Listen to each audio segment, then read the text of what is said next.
Joliba Afternoon News. Affaire dite de l'achat de l'avion présidentiel et d'équipements militaires, la mise sous mandat de dépôt d'anciens ministres crée la polémique au sein de la magistrature. Le collectif des distributeurs d'Orange Money, AMACR et l'association PDV dénoncent la réduction de leur commission par Orange Mali. Ils décident d'observer une grève de 72 heures à compter de ce soir.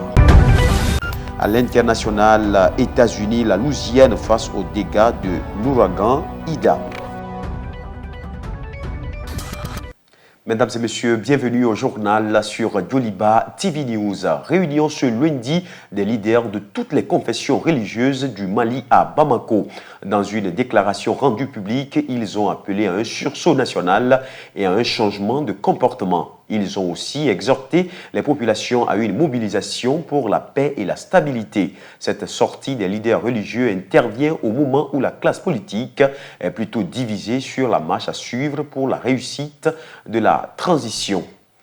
Je l'évoquais dans les titres, l'association malienne des revendeurs des cartes de recharge, le collectif des distributeurs d'Orange Money et l'association des points de vente PDV dénoncent la réduction de leur commission par Orange Mali lors des opérations de retrait d'argent. Ils ont ainsi décidé d'observer une grève de 72 heures à compter de ce soir. El Hadji Malik Guitille. Les bras de fer entre Orange Mali et les collectifs des distributeurs d'Orange Money continuent toujours. À l'appel de l'association malienne des revendeurs des cartes de recharge, 3 associations du même secteur ont décidé d'observer une grève de 72 heures pour dénoncer la réduction de leur commission.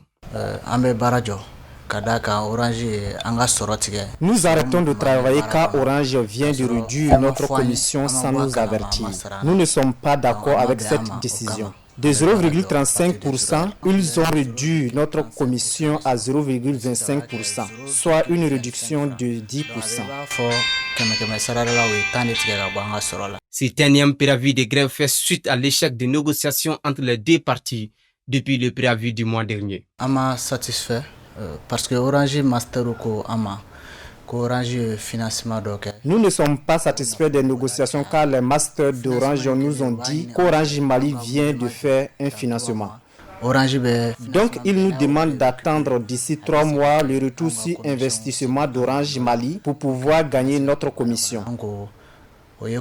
Et nous avons refusé cette demande.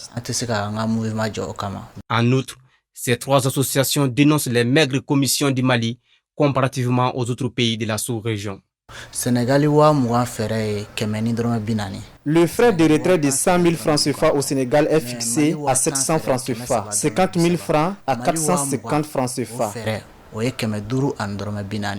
Mais au Mali, le frais de retrait de 50 000 francs est fixé à 1650 francs CFA et sur le frais de retrait de 100 000 francs CFA, nous ne gagnons que 250 francs CFA.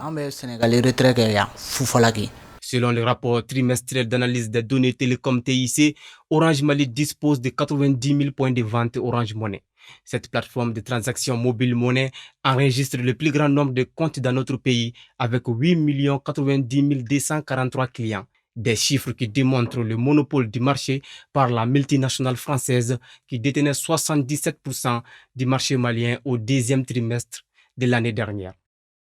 Dans ce même contexte, le collectif des distributeurs d'Orange Money ont animé un point de presse hier, lundi, pour se désolidariser de l'initiative de leurs confrères. Ils leur demandent de venir à la table de négociation pour trouver un point d'attente avec Orange. Leur porte-parole est au micro de Haruna Salia Kone.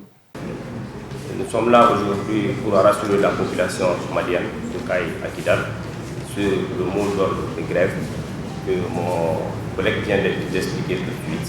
Les produits Orange Money seront disponibles 24 heures sur 24, 7 jours sur 7, sur toute l'étendue du territoire malien. Et nous invitons également nos collaborateurs grévistes à venir sur la table du dialogue afin de trouver une solution adéquate au changement qu'ils n'ont pas apprécié Voilà. Comme vous le savez très bien, dans toute activité, il y a parfois des changements. Ça fait plaire à d'autres comme d'autres ne peuvent pas aimer. Une délégation des Maliens de l'extérieur composée de 40 membres du bureau ont rendu une visite chez le ministre des Maliens de l'extérieur et de l'intégration africaine. Almadan Ibrahima Touré, il est au micro de Moussa Tembini. Alors on s'est dit que nous autres qui avons les mêmes préoccupations, on pouvait voir le ministre des Maliens de l'extérieur, qui est notre ministre de tutelle, pour lui évoquer quand même certains points qui constituent aujourd'hui des problèmes. Notamment l'observation des statuts et règlements intérieurs, parce que par finir, on a beaucoup de textes. Lesquels textes qui seront appliqués, on ne le sait pas. Parce que depuis toujours, au niveau du Haut Conseil, chaque fois qu'un texte ne nous arrange pas, on le met de côté, on prend un autre. Déjà, il y a eu un effritement parce qu'il y a beaucoup d'associations qui ont quitté le Haut Conseil des Maliens de l'extérieur parce qu'elles n'étaient pas satisfaites du mode de fonctionnement. Aujourd'hui, on doit changer la gouvernance. On doit s'approprier nos textes, les adapter à nos réalités. C'est pourquoi aujourd'hui on est venu voir le ministre des Maliens de l'extérieur pour lui exposer toutes ces préoccupations-là. Fort heureusement, on a trouvé une oreille attentive. Un homme intègre d'une grande probité qui nous a écoutés, qui nous a prodigué des conseils. Et voilà, je crois qu'ensemble, on va faire le Mali. Comment sécuriser les populations de la zone? Quel avenir pour les accords de paix locaux? Quelle place pour les groupes d'autodéfense? C'étaient les thèmes abordés lors de la grande rencontre qui s'est tenue à Badiangara, en Pays de Gon, afin de progresser sur tous ces sujets. Certains engagements ont été pris, même si des divergences importantes continuent de s'exprimer. Voilà, d'un sujet à un autre, placé sous mandat de dépôt la semaine dernière dans les affaires dites l'avion présidentiel et des équipements militaires. Madame Boiré Fili Sissoko était au moment des faits, ministre de l'économie et des finances. Elle écrit à ses enfants depuis sa cellule de la prison centrale de Bolé. Aruna Salia Kone pour le décryptage du contenu de la lettre. Mes chers enfants, au terme de ma première journée de détention préventive, je tiens à vous faire cette adresse. C'est en ces termes affectifs que Mme Boiré entame ses billets au lendemain de sa première nuit de détention. Après cette arrestation, Mme Boiré se pose la question de savoir à quoi sert-il de servir son pays avec abnégation et don de soi. Une interrogation qui laisse paraître chez elle une dose de remords, de déception. Malgré les regrets, la maman exprime résolument à ses enfants son souhait ardent pour que le droit soit dit et que la lumière soit faite dans ces dossiers afin que, selon elle, les personnes mal intentionnées se taisent à jamais. Une manifestation de la vérité qu'elle veut avant son dernier souffle, afin que ses enfants gardent la tête haute. C'est là pour son honneur à elle et celle de la lignée. Madame le ministre confie qu'elle garde foi en la justice malienne malgré la forme de cette procédure judiciaire qu'elle juge déconcertante. Madame Boiré se dit sereine et prie afin que la raison l'emporte sur la passion. La mère de famille invite ses enfants à tenir bon et promet que la vérité triomphera. Écoutez dans le passé dans cette affaire qui défraie la chronique depuis bientôt 7 ans, Mme Boiré Fili Sissoko a été finalement interpellée et mise sous mandat de dépôt par le procureur de la Cour suprême la semaine dernière. Ministre de l'économie et des finances au moment des faits, elle a toujours clamé son innocence dans cette affaire. Toujours dans le même registre, la mise sous dépôt de l'ancien Premier ministre Ibrahim Boubacar Keïta Soumeilou Boubei Maïga et de l'ancienne ministre de l'économie et des finances, Mme Boiré Fili Sissoko, suscite des réactions au sein de l'appareil judiciaire. Des explications d'Amadou Diallo. Selon les deux branches syndicales AMPP et REF-SIMA, la Cour suprême n'est pas habilitée à juger deux anciens ministres. Mohamed Cherif Kone, magistrat et avocat général de la haute juridiction du pays, dénonce, je cite, « l'instruction des dossiers impliquant des personnalités judiciables de la haute cour de justice, la saisine de la commission d'instruction de la Cour suprême par le procureur général près la dite cour est sans base juridique de tout acte de mise en accusation émanant de l'Assemblée nationale. » Il ajoute qu'aucune considération politique ou un quelconque argument tiré d'une jurisprudence ne saurait justifier une violation aussi grave des règles procédurales établies à la matière. Il renchérit en outre l'AMPP et la REF-SIMA sont également membres à part entière, mais dont les avis n'ont pas été recueillis dans la prise d'une décision aussi hautement juridique. Fin de citation. Mohamed Cherif Kone revient à la charge en invoquant que cette autosaisine irrégulière par la Cour suprême, non prévue par aucune disposition de la Charte de la transition et est contraire à la Constitution, aux lois de la République et d'inviter les acteurs de la justice à la vigilance. L'ex-ministre de la Justice garde des Sceaux, Mamadou Ismaël Konaté, est aussi monté au créneau pour dénoncer la saisine par la Cour suprême de cette affaire dite d'achat de l'avion présidentiel et des équipements militaires. Selon lui, le déferment probable aux assises violera le privilège de juridiction et la compétence juridictionnelle, a-t-il écrit sur son compte Twitter. Les organisations syndicales de la magistrature, le SAM et le CILIMA, ne sont pas restées silencieuses face aux critiques dont a fait l'objet la Cour suprême, notamment celles émanant du président de l'Association malienne des procureurs et poursuivants et la référence syndicale des magistrats. Les deux syndicats, SAM et CILIMA, ont à leur tour condamné dans un communiqué les attaques multiformes et gratuites contre l'institution judiciaire qu'est la Cour suprême.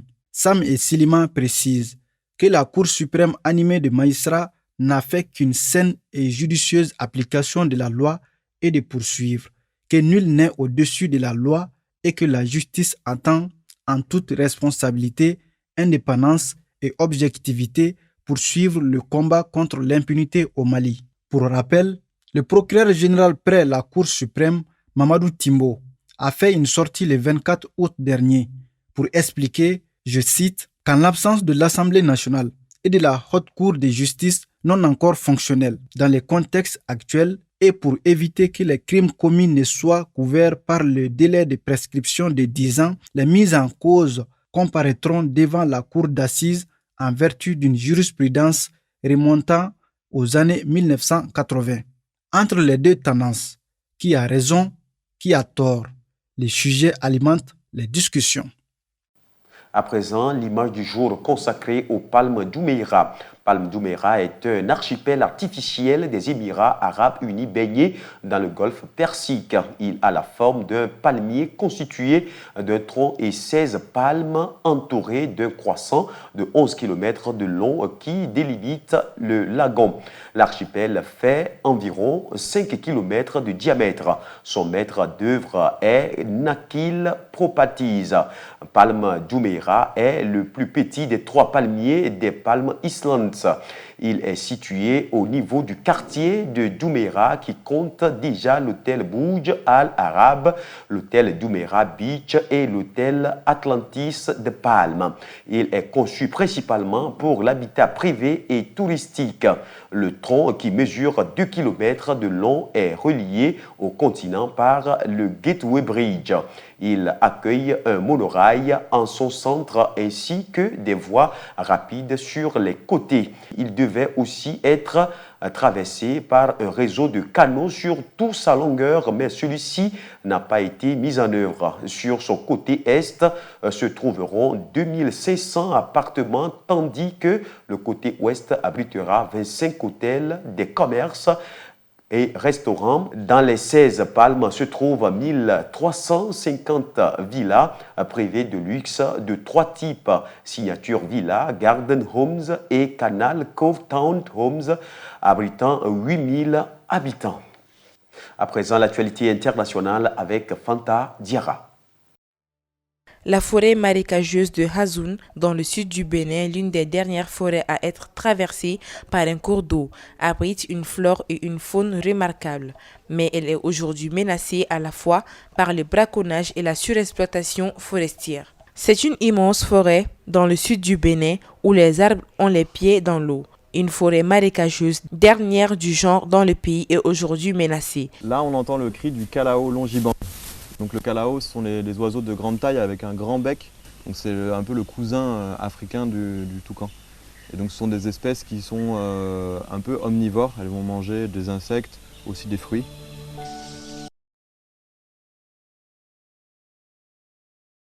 Bien cachées dans cette végétation dense, plus de 160 espèces animales cohabitent. Quand vous allez à Zobodome, vous constatez au bord de la route, les gens amènent des varans, des céphalopes et autres. Ils les tuent où? Si ce n'est pas dans les plantations, ce serait dans cette forêt. Sur ces 2945 hectares, en espace boisé forestier qu'il reste, nous on estime plus ou moins à 500-600 hectares. Si on les appuie pour faire l'agriculture, le maraîchage, le petit commerce autour, si on les appuie surtout pour faire du tourisme dans cette forêt, si on les appuie pour aménager des espaces, pour produire des essences. Le principal porte-parole taliban, Zabiullah Mujahid, arrive à l'aéroport de Kaboul, quelques heures après le départ des dernières troupes américaines d'Afghanistan. Après 20 ans d'intervention militaire, les forces spéciales du groupe, également connues sous le nom d'unité Badri 313, montent la garde.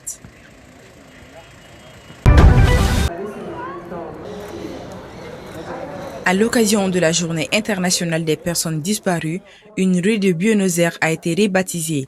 Ils sont 30 000 sur les sites de l'ESMA, ancien centre de détention et de torture de la dernière dictature militaire argentine. On estime que 30 000 personnes ont disparu au cours de la guerre sale, menée pendant la dictature militaire argentine de 1976 à 1983.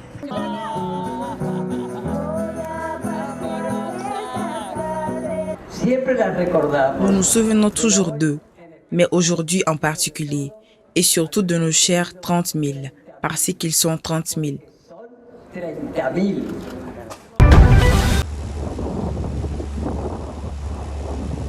Électricité coupée, rues inondées, toits arrachés. Les habitants de la place en Louisiane mesuraient lundi l'ampleur des dégâts causés par le passage de l'ouragan Aïda.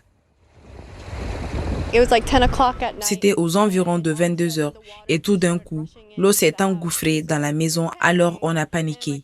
Mes grands-parents vivent juste là, à 2 maisons plus bas. On a pris tous nos vêtements et embarqué tout ce qu'on pouvait.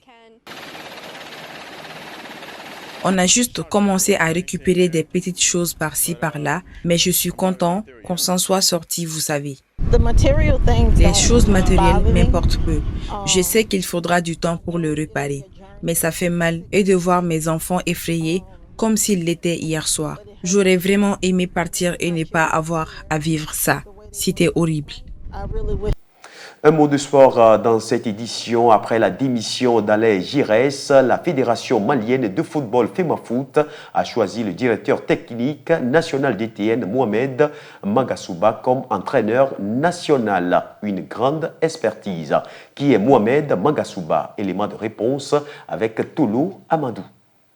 Instructeur et expert écouté et respecté au niveau de la Confédération africaine de football CAF et de la Fédération internationale de football association FIFA depuis des décennies, ces deux organisations lui avouent une totale confiance dans la formation des techniciens de football sur le continent. Responsable de la direction technique du football malien depuis 2011, il a succédé l'Allemand Joachim, un technicien qui avait été mis gracieusement à la disposition de notre pays pour la coopération allemande. Né le 12 février 1958 à Nara, région de Koulikoro, Mohamed Magasuba est diplômé en sciences économiques de l'École nationale d'administration ENA de Bamako. Ce Soniké a naturellement commencé sa carrière d'entraîneur par le diplôme C décerné par la FEMAFOOT.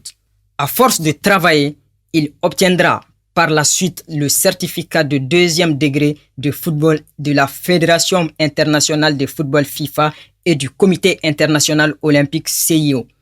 Le certificat de 3e degré de stage continental pour les entraîneurs d'élite.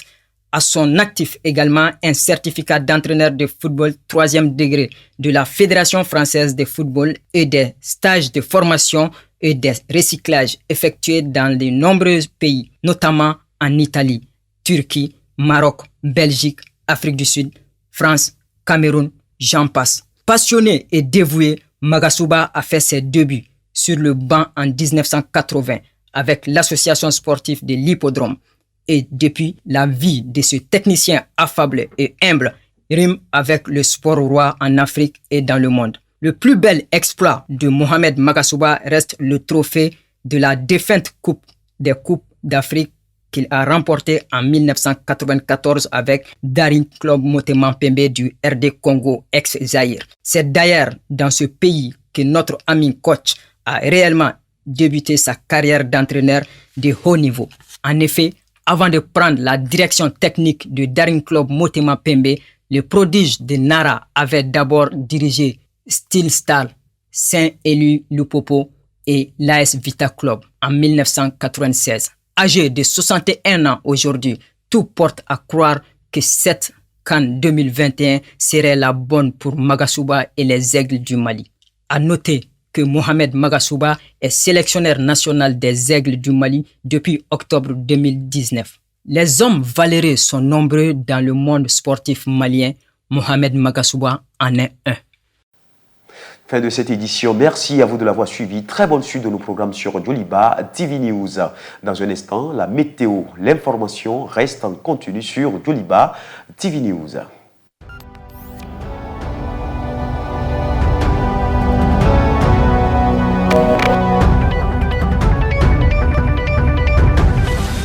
Joliba Afternoon News.